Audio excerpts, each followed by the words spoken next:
नमस्कार, स्वागत है आप सभी का देवभूमि समाचार में। मैं आपके साथ निकिता कश्यप। बुलेटिन की शुरुआत करते हैं। उत्तराखंड विधानसभा के विशेष सत्र को लेकर नेता प्रतिपक्ष यशपाल आर्य ने सरकार पर तमाम सवालों को खड़ा कर दिया है और जहां उनका कहना है कि इस विशेष सत्र का औचित्य स्पष्ट ही नहीं है और सरकार अनावश्यक रूप से इसे लेकर आई है। जहां महिला आरक्षण के मुद्दे पर उन्होंने यह भी कहा है कि यह पहले ही 2023 में कानून बन चुका है और उसी के आधार पर इसका लाभ भी दिया जाना चाहिए था। उन्होंने आरोप लगाया है कि सरकार इस विषय को लंबी प्रक्रिया में डालकर राजनीतिक लाभ उठाना चाहती है।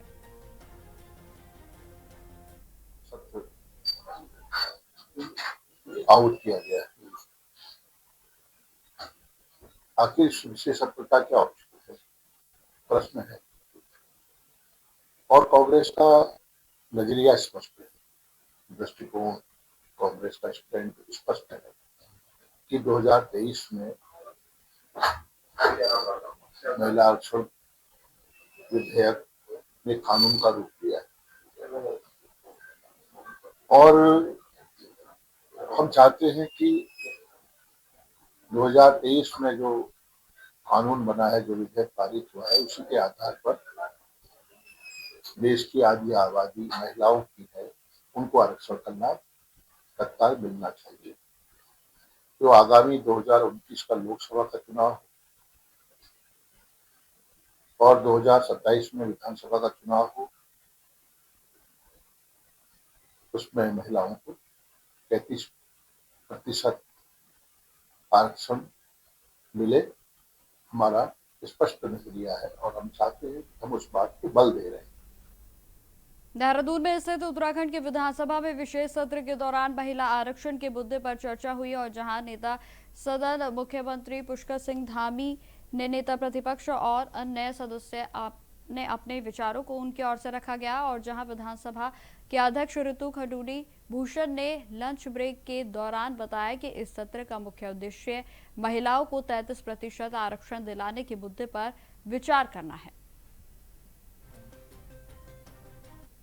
सभी जानते हैं कि आज उत्तराखंड में एक दिन का विशेष सत्र आहूत किया गया और उस विशेष सत्र में नारी सम्मान लोकतंत्र में अधिकार पर चर्चा हो रही है और जैसे आपने देखा, नेता सदन के द्वारा चर्चा शुरू की है और उसके बाद नेता प्रतिपक्ष ने भी उसमें भाग लिया, अपने अपने विचार रखे और मुझे पूरा विश्वास है कि सभी सदस्य अपनी बातों को रखेंगे कि किस तरह से हमें आगे बढ़ना है, नारियों को और किस तरह से सशक्त करना है, मजबूत करना है और किस तरह से ये आरक्षण लागू हो सके ताकि हमारी बहनों को ज़्यादा से ज़्यादा मौके मिल सकें और लोकसभा और विधानसभा में उनका प्रतिनिधित्व जो है वो बढ़ सके।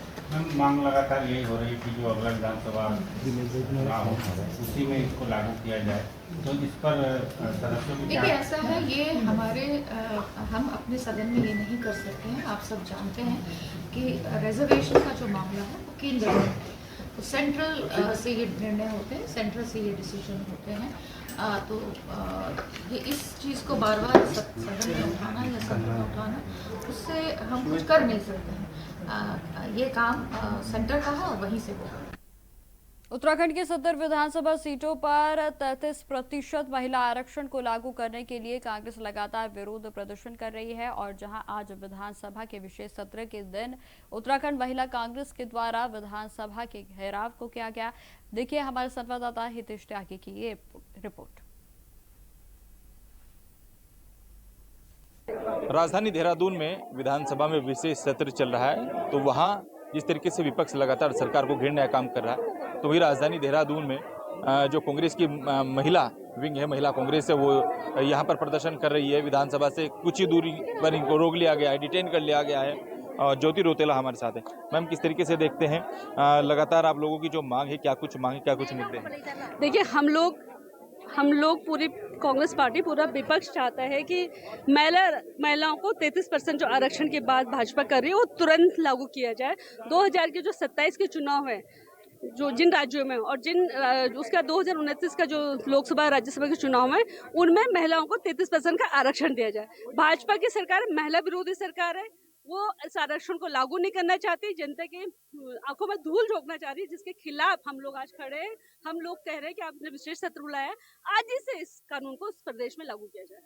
लेकिन भाजपा का साफ तौर पर कहना है कि जो कांग्रेस सरकार है, वो कांग्रेस जो पार्टी है, वो लगातार विपक्ष जो अपनी भूमिका है वो सही तरीके से नहीं निभा पा रहा है, वो षड्यंत्र की राजनीति करें। उन्होंने कहा है कि जिस तरीके से हमने महिलाओं की आवाज उठाने का काम किया है और विपक्ष से कहीं ना कहीं खबरों में आगे बढ़ते हैं। अब खबर अल्मोड़ा से है, जहां युवा कांग्रेस ने सरकार और निजी नर्सिंग संस्थानों के खिलाफ जोरदार प्रदर्शन करते हुए पुतला दहन किया, जहां प्रदर्शनकारियों ने मां Ambe institute of nursing and paramedical science पर गंभीर आरोप लगाते हुए कहा है कि संस्थान में छात्रों को शोषण, अव्यवस्था और मनमानी फीस वसूली जाने जैसी तमाम समस्याओं का सामना करना पड़ रहा है। और जहां युवा कांग्रेस का आरोप है कि संस्थान को राजनीतिक संरक्षण प्राप्त है और जिसके चलते कार्रवाई भी नहीं हो पा रही है। हालिया घटना में एक पत्रकार के साथ भी बदसलूकी, तो वही धमकी देने के बाद यह मामला और भी गंभीर हो गया। प्रदर्शनकारियों ने उच्च स्तरीय जांच की मांग करते हुए चेतावनी दी है कि अगर जल्द ही कार्रवाई नहीं होती है तो आंदोलन को और भी तेज किया जाएगा।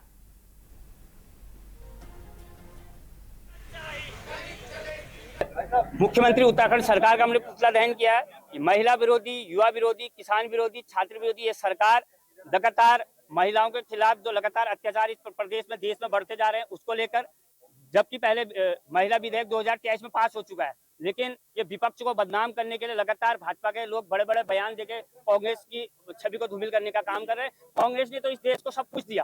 कांग्रेस ने पहली महिला राष्ट्रपति दी, प्रधानमंत्री दी, जिला राज्यपाल दी, सभी कांग्रेस की देन है। ये कांग्रेस के 10% के बराबर भी अपने कार्यकालों के काम बनाने हम राजनीति करना छोड़ देंगे। दूसरा, हमारे वरिष्ठ पत्रकार महोदय के साथ परसों जय अम्बे इंस्टीट्यूट में जो अभद्रता हुई, जो प्रकरण हुआ, उसको लेके हम बहुत आक्रोशित है। युवा कांग्रेस, क्योंकि भाजपा के सभी पदाधिकारियों द्वारा भी इसमें चुप्पी साधी हुई है, जबकि पत्रकार किसी पार्टी या राजनीतिक संगठन से नहीं होता है। जहां लगातार इस प्रकार की गलतियां होंगी, उसमें यूथ कांग्रेस कड़े रूप में इसकी निंदा करता है। यूथ कांग्रेस सड़कों में उतरने का काम करेगा।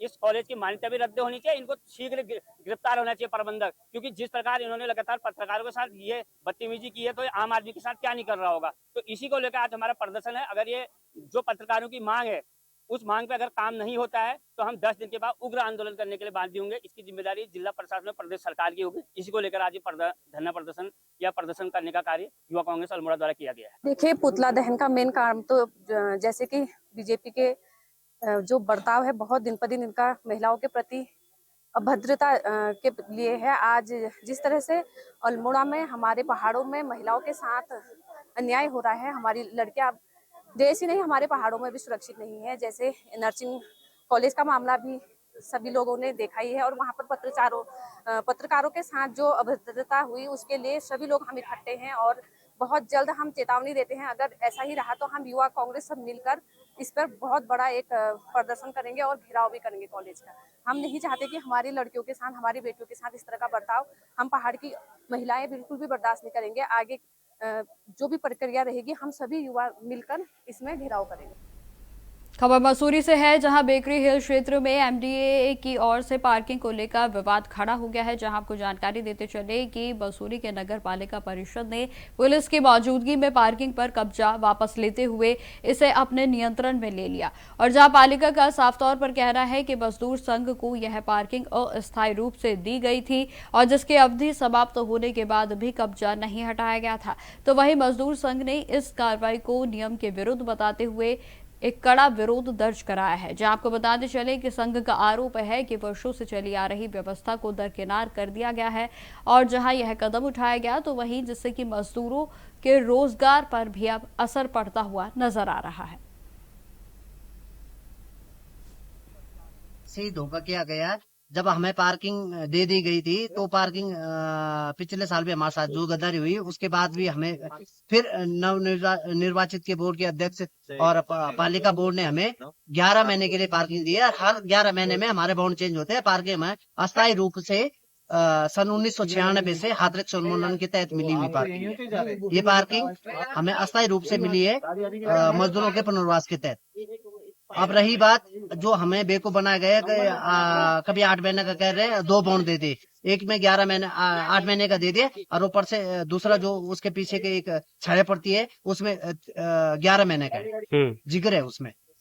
और अब आप किसको पार्किंग देना चाहते हैं ये अभी संदेह में है। मजदूर संघ की पार्किंग है, मजदूर संघ उसकी पैरवी कर रहे हैं और कोर्ट भी हमने कोर्ट में भी गए तो मजदूर संघ के ले गए हैं। हम मजदूरों की समस्त मजदूरों की लड़ाई लड़ रहे हैं। अभी 11 महीने ये रहेंगे तो 11 महीने बाद कोई और चेंज होगा, लेकिन पार्किंग मजदूर संघ की रहेगी। तो क्या मानते हैं, अब तो नगर पालिका ने अपने हाथ में ले लिया ना, तो मजदूर संघ से तो चली गई पार्किंग। देखो ये पालिका की तो गुंडागिर्दी है, ये गुंडागिर्दी चल रही है। कोर्ट सबसे बड़ा होता है, कोर्ट की एक भी मानने को तैयार नहीं है। तो ये इनकी कोर्ट ने क्या बोला आपको? कोर्ट ने अभी जो हमें पालिका को भी दिया है, हमें भी दिया है 11 तारीख की अगर जो डेट लगी है तब तक निषेध रहेगा, यथावत रहेगा। क्या स्टे दिया है क्या इसमें? स्टे दिया क्या? स्टे नहीं मिला। अच्छा, आपको स्टे नहीं मिला? 11 तारीख की डेट लगा रहे, 11 तारीख के बाद जो कार्रवाई होगी उसमें अगर हम कहीं कच्चे पाए गए तो हम उसके लिए मान्य है। तो अभी कोर्ट का दरवाजा हम खटखटाएंगे और हम कोर्ट में केस लड़ रहे हैं। उस केस में जो भी निर्णय आएगा उसके लिए हमें मान्य करना पड़ेगा, वो न्यायालय महोदय की माध्यम। तो खबरें लगातार जारी रहेंगी, फिलहाल रुकते छोटे से ब्रेक के लिए। तो ब्रेक के बाद एक बार फिर से स्वागत है आप सभी का। बढ़ते हैं खबरों की और। खबर देहरादून से है, जहां स्थित उत्तराखंड विधानसभा के विशेष सत्र में महिला आरक्षण के मुद्दे पर सियासी माहौल पूरे तरीके से गरमाया हुआ आज नजर आया, और जहां भाजपा के विधायकों ने विपक्षी कांग्रेस पर जमकर हमला बोलते हुए कहा कि सरकार की नीयत महिलाओं को आगे बढ़ाने की है, जबकि विपक्ष इस दिशा में बाधा उत्पन्न कर रहा है। और जहां बीजेपी के विधायकों ने दावा किया है कि महिला सशक्तिकरण को लेकर सरकार गंभीर है और विपक्ष का रवैया जनता साफ तौर पर देख रही है। बहुत जरूरी है और विशेष सत्र आहूत किया गया है, तो इसलिए सत्र के लिए सभी विधायकगण आ चुके हैं। तो अभी बहुत जल्दी सत्र शुरू हो जाएगा, तो हाउस के अंदर जो बातें होंगी वो आप तक पहुंच जाएगी ना। आज विपक्ष को भी इस बात को मानना पड़ेगा, क्योंकि खबर हरिद्वार से है, जहां ज्वालापुर फल सब्जी मंडी में भारतीय खाद्य सुरक्षा एवं मानक प्राधिकरण और राज्य खाद्य सुरक्षा विभाग की संयुक्त टीम ने सख्त अभियान चलाते हुए आपको बताते चले कि फुटकर के विक्रेताओं की दुकानों पर गहन जांच की, और जिसमें कि आम, केले, तरबूज और खरबूजे जैसे फलों की गुणवत्ता परखने के लिए 8 नमूने भी लिए गए हैं। जांच में फलों को पकाने में इस्तेमाल होने वाले एथिलीन गैस तो वहीं संबंधित पाउच की भी पड़ताल की गई। हालांकि कहीं भी प्रतिबंधित कैल्शियम कार्बोनाइड जो है वो मौजूद नहीं मिला, और ना ही किसी तरीके की कोई कमी यहां पर देखने को मिली है, जहां विभाग ने संबंधित कंपनियों को नोटिस भी जारी करते हुए दस्तावेज तलब किए हैं। तो वहीं स्पष्ट संदेश दिया गया है कि उपभोक्ताओं के स्वास्थ्य से किसी भी प्रकार का समझौता नहीं बर्दाश्त किया जाएगा।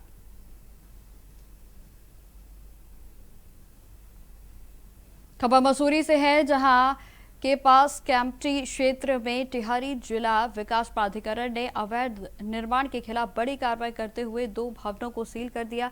जानकारी के अनुसार ये निर्माण बिना अनुमति के किए गए थे, और जिस पर पहले भी नोटिस जारी कर दिया गया था। तो वहीं नोटिस में काम को रोकने के निर्देश दिए गए थे, लेकिन अनुपालन न होने पर भी सीलिंग की कार्रवाई की गई है। जहां आपको जानकारी देते चले कि इस कार्रवाई के बाद क्षेत्र में स्थानीय लोगों में आक्रोश देखने को मिला है। तो वहीं कुछ लोगों ने इसे पक्षपातपूर्ण बताते हुए अन्य अवैध निर्माणों पर भी समान कार्रवाई करने की मांग की, जबकि प्रशासन का कहना है कि कार्रवाई पूरी तरह से नियमों के तहत की गई है और आगे भी अवैध निर्माण पाए जाने पर सख्त कदम उठाए जाएंगे।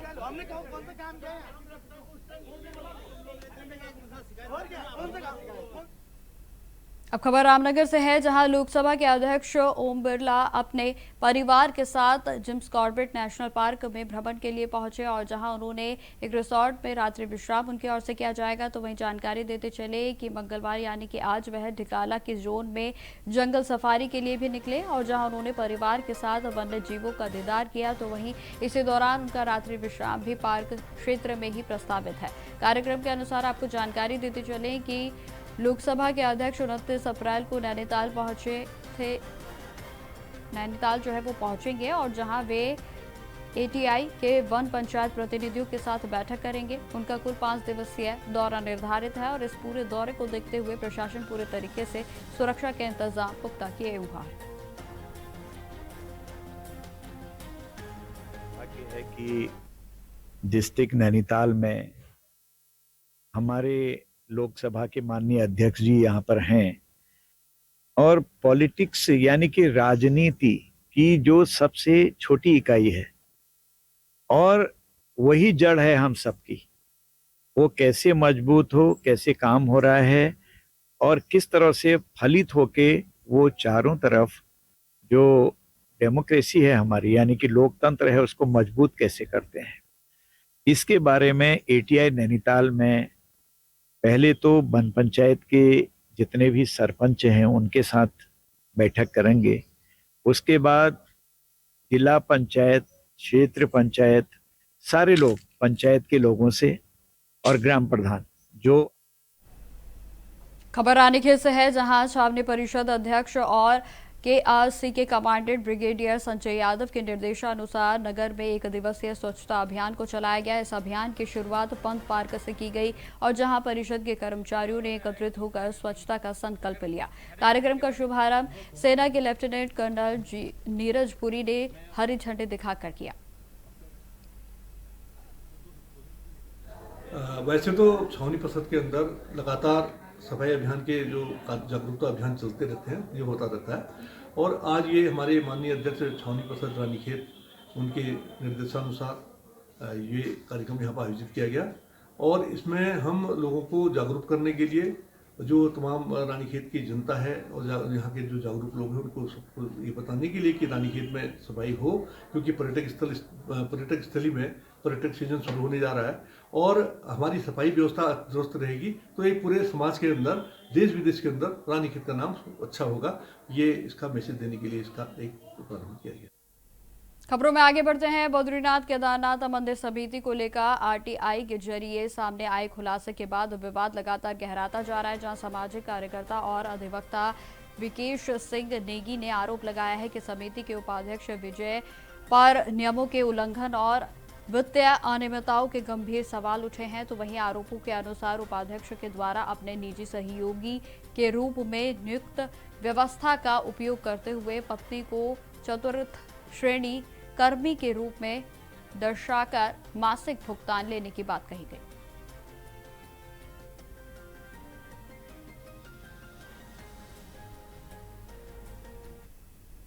अब खबर हरिद्वार से है, जहां भादराबाद ब्लॉक अंतर्गत रावली महदूद में ब्रह्मपुरी क्षेत्र के मुख्य बाजार में प्रशासन ने अवैध अतिक्रमण हटाने के लिए अभियान को चलाया और जहां कार्रवाई शुरू होने से पहले ही कई दुकानदारों और ठेले संचालकों ने अपना सामान समेट लिया, जबकि कुछ स्थानीय लोगों ने इसे एक तरफा कार्रवाई बताते हुए सवाल उठाए। तो वहीं प्रशासनिक अधिकारियों के अनुसार यह कार्रवाई ग्राम पंचायत के प्रार्थना पत्र के आधार पर की गई है और जिसमें कि सार्वजनिक स्थानों और नालों के किनारे किए गए अतिक्रमण को हटाया गया। ग्राम प्रधान ने जो है एक एप्लीकेशन दे रखी थी जिसमें संयुक्त रूप से जो है टीम बननी थी। इसमें ब्लॉक से भी जो है आए हुए थे लोग और ये नाले से तमाम जो है इन लोगों ने अतिक्रमण करके नाले से आगे तक जो है किसी ने चद्दर लगा के, किसी ने स्लिप डाल के अतिक्रमण किया हुआ था, आज हटाया। नहीं, ठेली अगर रोड पे लगाते हैं तो वो भी एक तरह का अस्थायी अतिक्रमण ही है। खबर नैनीताल से है, जहां जिला न्यायालय और कमिश्नरी के समीप रहने वाले नोटरी अधिवक्ता पूरन सिंह भाकुनी ने कार में खुद को पॉइंट ब्लैक से गोली मारकर आत्महत्या कर ली। जहां आपको बता दें कि सोमवार की सुबह हुई इस घटना से इलाके में सनसनी फैल गई। तो वहीं पूरन भाकुनी, जो कि जिला अधिकारी कार्यालय परिसर में स्टैंप वेंडर के रूप में कार्यरत थे।